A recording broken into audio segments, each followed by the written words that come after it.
Nempangkeun nama Abdi Putri. Abdi di dieu bade macakeun artikel tentang sejarah konflik Palestina Israel.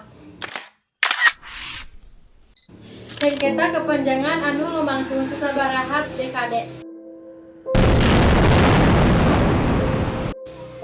Kelompok milisi Palestina serangan anu teu acan kantos aya ka Israel dina 7 Oktober.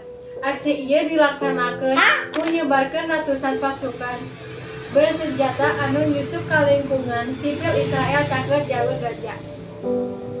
Dina serangan ieu sahenteuna 1.400 urang Israel maot. Aya oge 203 prajurit jeung sipil kaasup awewe jeung barudak anu dibawa ka Gaza salaku hostages. Nurutkeun catatan militer Israel, di sisi Palestina leuwih ti 5.000 urang Gaza tiwas ku sarangan udara jeung arteri militer Israel salaku respon kana sarangan Hamas.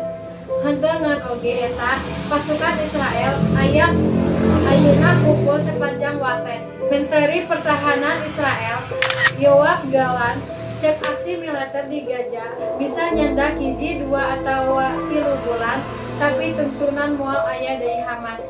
Tina waktos aya sami Israel ngalaksanakeun blokade total ka Gaza, ngeureunkeun pasukan tuangan bahan bakar sareng kebutuhan dasar sanes ka daerah eta. Konflik antara Israel jeung Palestina ieu mangrupa nu manyaman dina runtuyan sengketa antara dua pihak salila 7 dekade panutungan. Sepanjang sejarah, wewengkong geus kataranjang runtuyan konflik pangkaran kaasup sabaraha peran anu nuntutkeun dinamis hubungan Israel Palestina. Sakitu wae isim kuring kirang leuwihna hapunten. Wassalamualaikum warahmatullahi wabarakatuh.